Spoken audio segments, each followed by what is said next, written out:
saya ditugasi Mas Andreas Marioto untuk memberikan dedungengan gitu. Jadi yang Mas Andreas Marioto tuliskan nanti akan saya ceritakan ulang dan memberikan perspektif sejarah yang lebih kuat.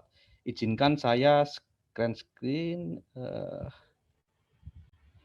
ini sudah terlihat ya?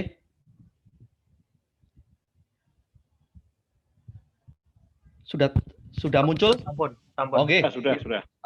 Ini saya kasihkan judul Sejarah Petaka Larang Pangan. Jadi kalau aja, ini kita di Di slide. Lupa ya.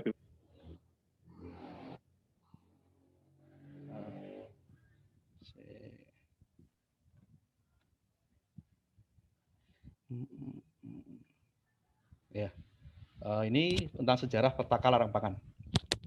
Pertama kita diminta di sini untuk merayakan buku dari Mas Andreas Marioto. Ini ada satu kemajuan juga. Biasanya kan untuk krisis pangan itu gambarnya mesti paling tidak karung beras. Itu kedua orang yang kelaparan. Terus ketiga biasanya piring melumah kan gitu, tidak ada isi. Lah ini Mas Andreas Marioto malah justru memberikan cover berupa rantang gitu. Nah ini menurut saya ada pesan-pesan menarik, justru memberikan makna bahwa rantang ini kan simbol ater-ater. Kalau orang masak atau punya hajatan itu saling mengasihi kan gitu, saling ngantar gitu. Nah, terus kedua ada struktur tentang makanan itu. Kalau di bawah itu biasanya nasi, kedua itu lawuh, sambal goreng, kentang gitu ya. Ketiga itu biasanya lauk itu, lauk daging goreng itu, daging ayam. Nah, terakhir biasanya kerupuk ini. Nah, ini semotika tentang yang dipilih Mas Andreas Marioto.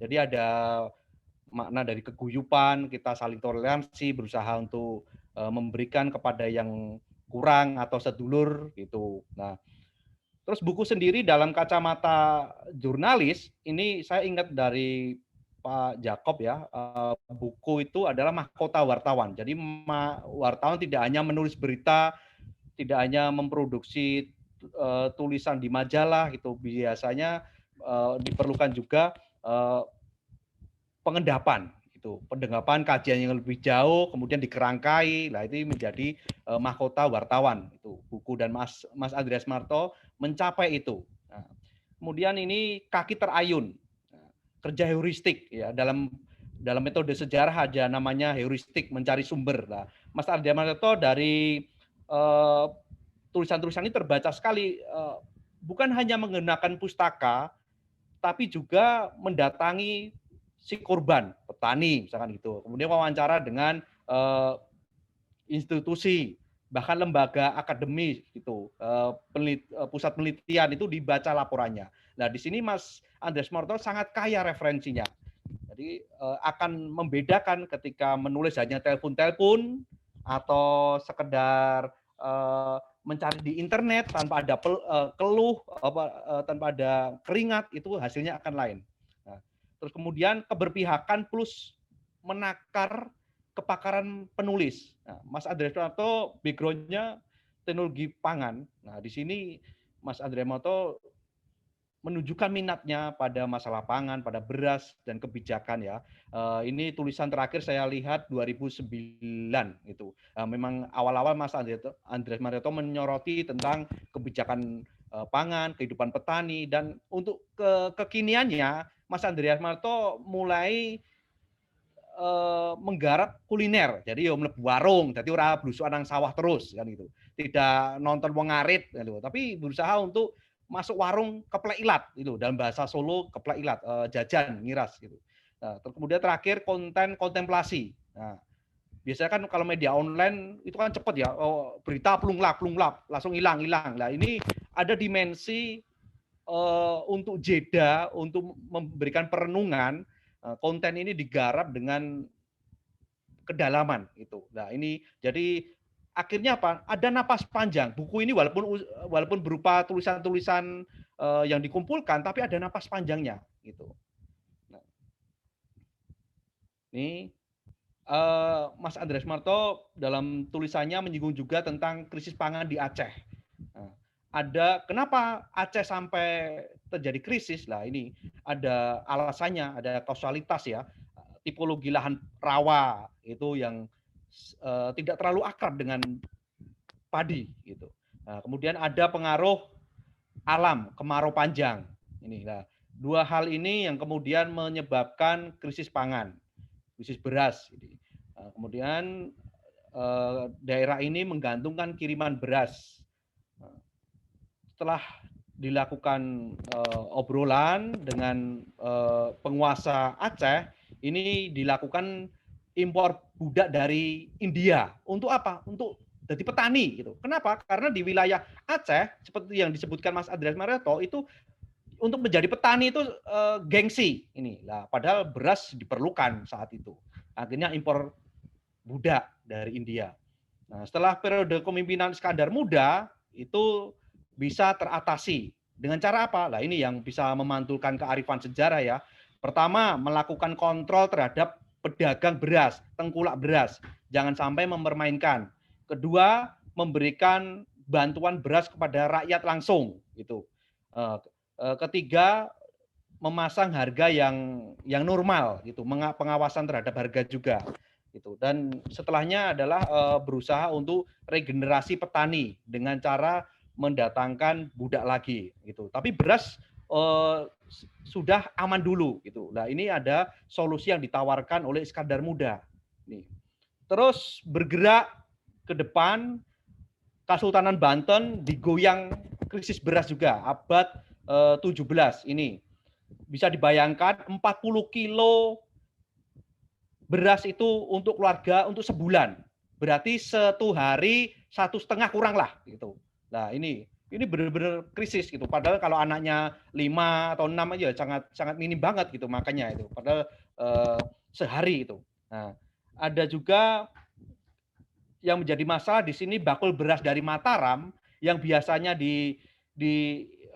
jagake atau tergantung pada beras Mataram ini membelok ke Batavia itu. Akhirnya Banten kelabaan itu. Kenapa belok ke Batavia? Ya karena ini persoalan dagang ya, Batavia membayar lebih mahal itu. Terus ada tanda-tanda krisis lagi, harga beras itu meroket dari 1 riel menjadi 40 riel. Oh, jadi berapa persen ya kan banyak sekali. Dan ini kemudian tidak terjangkau. Nah, Sultan Ageng meminta bantuan Inggris untuk mencarikan beras juga. Ini. Jadi relasi krisis pangan tidak hanya lingkup lokal, tapi sudah global. Ini cukup menjelaskan ya. Itu. Terus impor beras dari Siam, negeri Thailand saat itu datangkan. Nah, paling menarik di sini tindakan terakhir adalah ketika orang sudah mulai kalut, itu ada tindakan magis spiritual. Orang larinya dalam dimensi religi lama. Itu warga dititahkan oleh raja untuk puasa. Nah, puasa untuk apa? Memanggil hujan dan biar panen. Dan ternyata ini benar gitu. Nah, ini dimensi irasional tapi tetap dijalankan. Ini seperti corona juga, kita ada bukan nyadran ya, labuhan itu. Jadi dimensi rasional ketika tidak bisa mengatasi, mereka lari ke irasional, mbok menowo kan itulah. Ternyata juga bisa gitu. Nah, ini selanjutnya adalah kisah pilu di Mataram. Zaman Amangkurat II ini terjadi krisis pangan sampai orang rakyatnya menyantap ubi dan gadung. Gadung ini padahal ada racunnya gitu. Nah, kenapa? Nah, memang sudah tidak ada pangan lagi gitu. Nah, ketika ada krisis pangan, Amangkurat II sadar ini bakal dipandang hina. Oh, raja orang atasi itu. Nah, masyarakat sudah tidak respect, sudah kepercayaan sudah menurun itulah. Kemudian bertitah atau memerintahkan Pangeran Puger ini termasuk warga bangsawan untuk apa? Untuk keliling pasar dengan menyaru atau menyamar menjadi santri. Jadi sebelum Jokowi blusukan, ini Pangeran Puger ini sudah blusukan ke pasar-pasar untuk melihat dinamika pangan, beras di sana. Nah, ternyata ada permainan juga, itu ada tengkulak, ada pedagang yang menyimpan beras dulu. Nah, ini, jadi di sini setelah teridentifikasi masalahnya, penyebabnya, kemudian Pangeran Puger berusaha untuk membuat kebijakan bersama raja, itu, yaitu adalah menetapkan harga beras. Nah, ini akhirnya para pedagang tidak bisa berspekulasi lagi, itu. Kemudian beras lambat laun normal. Ini terjadi di Mataram. Nah, bergerak lagi ke depan, yaitu zaman tanam paksa 1830 1870 itu, saat The Java Orlog atau perang Pangeran Diponegoro selesai, itu kan menguras keuangan. Nah, di sini pemerintah kolonial Belanda ingin menumpuk keuangan lagi, gitu, memulihkan keuangannya, maka diterapkan sistem tanam paksa ini. Nah, di sini petani yang semula menanam padi dipaksa untuk menanam tebu, karena larinya nanti itu ke gula, menanam kopi, menanam tembakau, menanam tanaman yang kiranya bisa diekspor. Nah, ini benar-benar menyebabkan kemunduran di dunia pertanian. Itu dalam bahasa Cliff Fodgate, involusi pertanian. Ini. Padi disingkirkan, ini. Kemudian jagat pangan goncang. Ada pengecualian, sekalipun sistem tanam paksa dijalankan itu, atau wajib tanam dijalankan, tapi di Mangkunegaran, di Foster London itu tidak berlaku tanam paksa kan. Nah, ini ada namanya sistem gelebakan yang digunakan oleh Mangkunegaran. Apa sistem gelebakan itu? Nah, ini jadi 6 bulan, 1 semester itu petani disuruh nanam komoditas ekspor. Nah, 6 bulan sisanya itu disuruh menanam padi, itu, jadi biar terjadi keseimbangan. Nah, ini jadi ada namanya sistem gelebakan seperti itu. Jadi 1 semester disuruh menanam ekspor karena ini untuk upaya menaikkan keuangan, tapi dalam hal ketersediaan pangan itu juga dipikirkan oleh kerajaan, yaitu Mangkunegoro 4, 5, 6, 7 gitu. Nah, dengan disebut sistem gelebakan. Akhirnya apa? Kerajaan makmur dan pangan pun juga bertahan gitu. Nah, ini. Terus pada saat periode Jepang ini semakin ngeri sekali, walaupun periodenya sangat pendek ya, 3 tahun, tapi menimbulkan banyak kematian, kelaparan ini. Jadi beras-beras itu dikumpulkan oleh Jepang dengan menggunakan aparat atau institusi tradisional, misalkan di Mangkunegaran, Kasunanan itu diminta juga untuk ikut membantu mengumpulkan beras ini, karena untuk persediaan perang juga. Nah, terus apa kaitannya dengan tragedi Rumusa dengan krisis pangan? Jelas, karena para pemuda yang biasa menjadi petani itu diminta untuk menjadi Romusa. Nah, ini menjadi ikut membantu di Romusa itu, otomatis kekurangan petani, sawah terbengkalai, selain juga orang banyak meninggal sih gitu. Nah, ini yang semakin membuat situasi yang rumit gitu. Nah, pada saat periode Jepang muncul diversifikasi pangan itu, tapi sangat nestapa sekali gitu. Diversifikasi pangannya misalkan biji nangka itu dimasak, terus kemudian jangkrik itu, laron, kalau laron masih bisa ya, cenggereng itu ya, kemudian bajing, terus uwi segala macam itu. Jadi makanan yang benar-benar selain dipangan itu diolah itu ya untuk bertahan juga itu. Keperihan atau kepedihan periode Jepang itu digambarkan atau diplesetkan dengan istilah saikere. Jadi kere itu kan miskin. Nah, saya itu kan ape. Jadi orang mati ya ape itu. Nah, kere wes ape, miskin aja kamu udah bagus. Karena banyak yang meninggal gitu. Padahal saya kere itu kan penghormatan ya, saya kere gitu. Nah, kemudian ada istilah lagi, kari katok gocek imas. Jadi kari katok, bajune randuwe, beli beras pun angel, gur kari katok, gocek imas, jangan sampai melorot gitu. Ini plesetan dari istilah penghormatan pada matahari kalau nggak salah ya, atau penghormatan sesama orang-orang petinggi Jepang, Harikato Hocheimas gitu. Nah, ini diplesetkan. Terus dalam situasi yang pelik ini, muncul kuliner tengkleng. Wah, ini enak juga setelah untuk buka puasa ya tengkleng kan itu. Nah, tengkleng ini muncul untuk merespon zaman itu. Pada saat masyarakat bangsawan, terutama aristokrat itu kan hobinya makan. Nah, kambing, segala macam itu. Nah, ini pada saat situasi yang susah, mereka eman-eman. Nah, balung-balungnya itu juga ikut dimasak.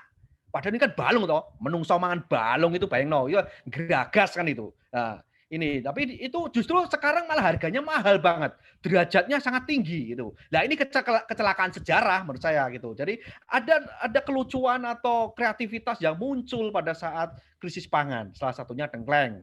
Besok kalau teman-teman ke Solo silakan kuliner tengkleng ini.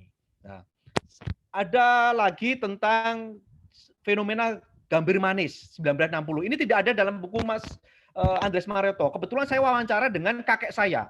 Saya lahir dalam terah petani juga.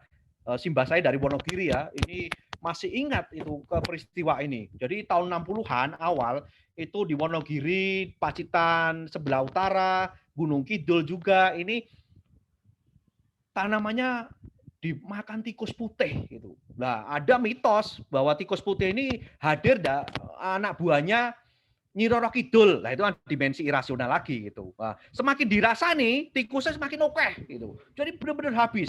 Tanaman masyarakat habis gitu.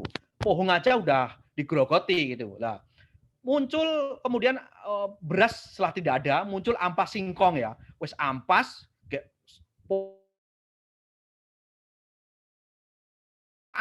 hambarnya itu. Maka muncullah terminologi gaber. Nah, jadi makan ini gaber-gaber, wis dilepeh lah gitu. Ini makanan ampas singkong dimakan sapi nggak enak. Sapi aja nolak loh ini, apalagi menungso kan itu, yang punya ilat perasa kan itu. Nah, ini digaber-gaberke itu. Dengan situasi yang sangat memprihatinkan ini sampai menjual anak gitu. Ini di daerah tempat Simbah saya ada anaknya ini sampai kemudian sampai dewasa, sampai sudah menikah itu. Oh itu loh anaknya dulu waktu korban gambir manis ya ceritanya itu lah. Menjual anak karena apa? Sudah tidak bisa menghidupi itu. Anak ditinggal ke pasar itu biasa. Nah, kemudian orang-orang turun gunung mencari makan, golek sapuluan itu. Nah, ada yang datang ke tempat Simbah saya. Kebetulan Simbah saya tanahnya lumayan ya, itu ada gaplek itu kemudian mereka disuruh membantu bertanam, kemudian dikasih gaplek gitu. Nah, setelah dampak lainnya adalah pengemis mubal itu merebak ya. Pengemis merebak di kota-kota di pasar-pasar itu pengemis sangat banyak sekali ini sampai liputan ini ada liputan juga di Intisari ya tahun 60-an saya baca-baca itu ternyata ini benar-benar menggegerkan sampai ada istilah mayat hidup itu foto mayat hidup itu sangat geringe gitu. Nah, kemudian balai desa menjadi rumah sakit banyak yang kelaparan kemudian busung lapar. Nah ini jadi ini potret larang pangan yang ada di Wonogiri ini. Nah, terus kemudian fakta di balik mitos Dewi Sri. Ini tidak ada dalam kajian Mas Andrea Marto juga, saya akan nambahkan. Orang yang membuang nasi itu kan dilarang ya, pamali lah gitu, apa jangan kurang ajar. Itu sebenarnya kan ada makna, ada fakta, ada nasihat mulia yang dihadirkan oleh leluhur. Kenapa? Ya kita harus kasihan pada petani. Untuk menjadi nasi aja harus mulai kerja awalnya adalah ngeluku, itu baja, kemudian tradisi wiwit nandur, terus kemudian pupuk, terus ani-ani, diani-ani itu, setelah itu panen, ngarit ya, itu setelah gabah kemudian diselepke ditapeni, ditapeni kemudian dimasak, jadi misalkan banyak sekali. Maka di sini ada mitos Dewi Sri untuk mengingatkan bahwa jasa petani ini sangat besar sekali itu untuk menjadi nasi yang kita makan pun ada proses panjang maksudnya itu. Nah, dimensi spiritual itu masuk dalam ruang sakral petanen. Nah, Dewi Sri dimasukkan dalam petanen. Kalau orang ada kerobongan itu biasanya ada padi gitu, beberapa ulir gitu. Nah, ini ikatan petani dengan Dewi Sri itu. Nah, maka muncullah tradisi cembengan yang hadir biasanya di pabrik tebu, itu pabrik gula itu biasanya ada cembengan, itu biasanya ada perayaan panen tebu ya, itu ada perayaan cembengan. Ini sebenarnya untuk mengatasi atau meredam gejolak masyarakat petani dengan pergantian adanya industri gula gitu. Nah, biar ada perayaan lah itu. Nah, kalau tidak ada perayaan itu akan langsa, orang akan sedih gitu. Karena ini bagian dari ucapan rasa syukur ini. Nah, ini bagian dari rekayasa sebenarnya. Tapi ya menarik gitu. Terus memuliakan petani tak hanya sebatas slogan. Ini ya, biasanya kalau pemilu itu petani pasti dirangkul. Nah, ini kajian Mas Andrea Marto juga menyinggung itu, memuliakan petani. Nah, terus merawat kawruh jagat agraris. Nah, ketika petani sudah tercerebrekan atau tidak direken, banyak anak-anak muda lari ke Jakarta, merantau itu. Nah, dalam Andreas Mariot, dalam bukunya Mas Andreas disebutkan, saiki anak petani sekolah UGM angel banget gitu. Kalau dulu gampang, karena apa? Ya tingkat ekonominya sudah dulu tinggi gitu, suge-suge lah. Sekarang adol beras pun dipermainkan, tengkulak gitu, nggak ada wayai panen kemudian muncul impor, nah, itu bermasalah ini. Jadi tidak adanya regulasi petani juga menghancurkan kawruh jagat agraris gitu ya, entah tentang teknologinya, tentang apa pranoto mongso itu, tentang pupuk kandang macam ini. Nah, dengan adanya krisis lahan juga ini menyebabkan kesadaran ekologis kita juga terguncang itu. Padahal sawah ini jadi penopang kita juga ini. Jadi inilah makna dibalik mitos Dewi Sri yang perlu dipanggil pulang gitu. Itu dulu Mas Moderator, matur nuwun paparan dari saya. Terima kasih. Baru mau saya peringatkan kok sudah tahu diri. Padahal bahannya menarik sekali, Mas. Karena